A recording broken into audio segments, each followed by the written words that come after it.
আমার ছেলেটা বাইরে যাওয়ার জন্য খুব কান্নাকাটি করতেছিল। তো ভাবলাম যে ঠিক আছে, যখন চলে যাব তো ওকে একটু বাইরে নিয়ে ঘুরিয়ে নিয়ে আসি। তো সে তো বাইরে বের হয়ে অনেক খুশি হয়ে গেল। মানে তার খুশিকে দেখার মতো কোনো মানুষই নাই। তো তারপর একটা রিক্সা ভাড়া করা হইলো।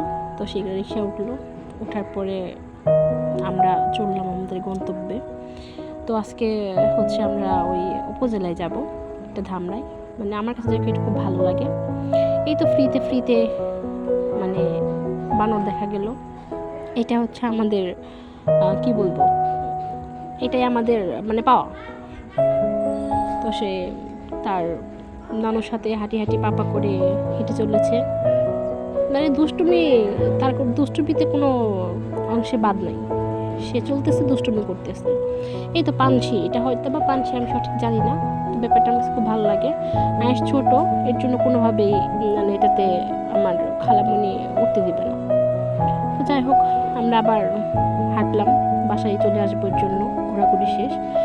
তো আইসক্রিম দেখে আমার ছেলে সেটা খাবে। তো বাচ্চা মানুষ, কিছু বলার নাই। তো ওকে একটা আইসক্রিম কিনে দিলাম। এখন সে আইসক্রিমের জন্য ওয়েট করতেছে। এই তো আইসক্রিম খাওয়া শুরু করে দিয়েছে। তো আমরা রিক্সার জন্য দাঁড়িয়েছিলাম, রিক্সা উঠবার জন্য। এই তো রিক্সা ওঠার পরে অনেক জ্যাম ছিল। আজকে শুক্রবার, সবাই একটু ঘোরার জন্য বের হয়েছে, যে কারণে প্রচুর জ্যাম ছিল। আর সে আইসক্রিমটা খুব এনজয় করতেছে, এনজয় করে খাচ্ছে। তো এই তো বাড়ির দিকে যাচ্ছি, বাসায় চলে আসবো। এর জন্য সন্ধ্যা হয়ে গেছে। তো আমরা চলে আসলাম ঘোরাঘুরি শেষ করে। এই তো বাসার কাছাকাছি চলে এসেছি। আর একটু পরে আমাদের বাসায়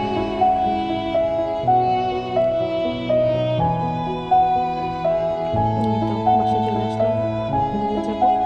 আর রুমে যাওয়ার পরে তার আবার শুরু হবে দুষ্টুমি, মানে পুরা এনার্জিতে শুরু হয়ে গেছে।